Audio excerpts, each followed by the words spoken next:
જય જવાન જય કિસાન ખેડૂત મિત્રો, ફરીથી આપની સાથે હાજર થયા છીએ ચોમાસાના વાવણીલાયક વરસાદની માહિતી સાથે અને હવામાનની નવી અપડેટ સાથે. મિત્રો, સોશિયલ મીડિયામાં થઈ રહેલી આગાહીઓનો ફિયાસ્કો થયો છે. ગઈકાલ સુધી જે સિસ્ટમ 5 જુલાઈ સુધી ચાલવાની વાતો થતી હતી તે હવે માત્ર આજના દિવસ પૂરતી જ રહેશે. આજના દિવસે કચ્છ સરહદ વિસ્તાર અને મધ્ય પૂર્વ ગુજરાતના સીમિત વિસ્તારમાં વરસાદી માહોલ જોવા મળશે. મિત્રો, વાવણીલાયક વરસાદની વાત કરીએ તો સૌરાષ્ટ્ર કચ્છના 60% વિસ્તારમાં વાવણીલાયક વરસાદ થયો છે. હજી પણ સૌરાષ્ટ્રનો 40%થી વધારે વિસ્તાર વાવણીલાયક વરસાદની રાહ જોઈ રહ્યો છે.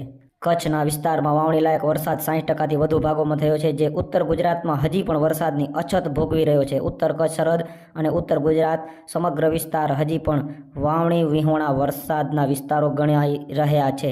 જૂન મહિનાની વાત કરીએ તો હજી એવરેજથી ઓછો વરસાદ નોંધાયો છે.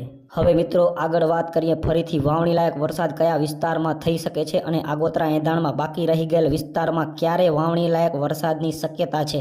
મિત્રો, આજે અને આવતીકાલે તેમજ 30 તારીખે હજી પણ છૂટાછવાયા ઝાપટા રૂપે ઉત્તર ગુજરાત અને અમદાવાદ આસપાસ વિસ્તારમાં વાવણીલાયક વરસાદ જોવા મળી શકે છે અને ત્યારબાદ વરસાદની એક્ટિવિટીમાં એક બ્રેક આવશે. આગોતરા એંધાણની વાત કરી દઈએ તો જુલાઈ મહિનાના બીજા અઠવાડિયામાં વરસાદી ગતિવિધિમાં જોરદાર વધારો થશે અને ફરીથી એક નવા વરસાદી રાઉન્ડની શરૂઆત થશે. આ રાઉન્ડ એકદમ નાનો પણ મજબૂત રાઉન્ડ હશે, જેમાં બાકી રહી ગયેલ વિસ્તારોમાં વાવણીલાયક વરસાદ જોવા મળશે. ખાસ કરીને મિત્રો, આ રાઉન્ડમાં કચ્છ અને ઉત્તર ગુજરાત તેમજ મધ્ય પૂર્વ ગુજરાતમાં વધુ શક્યતા રહેલી છે. સૌરાષ્ટ્ર સહિત વરસાદના વિસ્તારોમાં વધારો તો જરૂર થશે. વાવણીલાયક વરસાદ બાકી રહી ગયેલા તમામ વિસ્તારોમાં થઈ જાય એવી શક્યતા છે, પરંતુ આ રાઉન્ડની અંદર ઉત્તર ગુજરાત અને કચ્છ માટે વધુ ફાયદો દેખાઈ રહ્યો છે.